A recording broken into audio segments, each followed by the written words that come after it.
Taste the Daily. Puducherry முத்தியால்பேட்டையைச் சேர்ந்த மாணவிக்கு இளைஞரும் முதியவரும் சேர்ந்து பாலியல் தொல்லை கொடுத்ததால் அநியாயமாக இறந்து போனார். மார்ச் 2ஆம் தேதி காணாமல் போன சிறுமியின் உடல் சாக்கடையில் இருந்து மீட்கப்பட்டது. இது தொடர்பாக 3 இளைஞர்கள் ஒரு முதியவரிடத்தில் விசாரணை நடத்தினர். எப்போதுமே கஞ்சா போதையில் இருக்கும் கருணாஸ் என்ற இளைஞரின் நடத்தையை கண்ட போலீசாருக்கு சந்தேகம் அதிகமானது.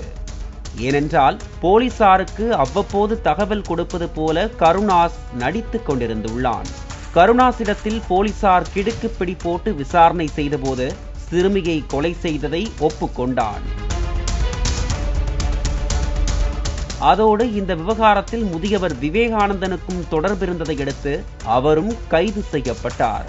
புதுச்சேரியை பொறுத்தவரை மது, சாராயம், கள்ளு மட்டுமல்ல, போதைப் பொருட்களும் தாராளமாக கிடைக்கின்றன. பல இளைஞர்களுக்கு தான் என்ன செய்கிறோம் என்று கூட தெரியாமல் போதைக்கு அடிமையாகிக் கொண்டிருக்கிறார்கள் என்றும் குற்றச்சாட்டு எழுந்துள்ளது. கருணாஸை போலீசார் விசாரித்துக் கொண்டிருந்த போது மறைத்து வைத்திருந்த பிளேடால் கையை அறுத்துள்ளான்.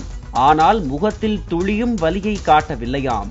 இதை கண்டு போலீசாரே அதிர்ந்து விட்டனர். அந்த அளவுக்கு கஞ்சாவில் மிதந்து வந்துள்ளான். சிறுமியின் கொலைக்கு பிறகாவது புதுச்சேரி போலீசார் தகுந்த நடவடிக்கை எடுக்கவில்லை என்றால் இளைய தலைமுறையை கட்டுப்படுத்த முடியாத நிலை ஏற்பட்டுவிடும் என்று சமூக ஆர்வலர்கள் கூறுகின்றனர்.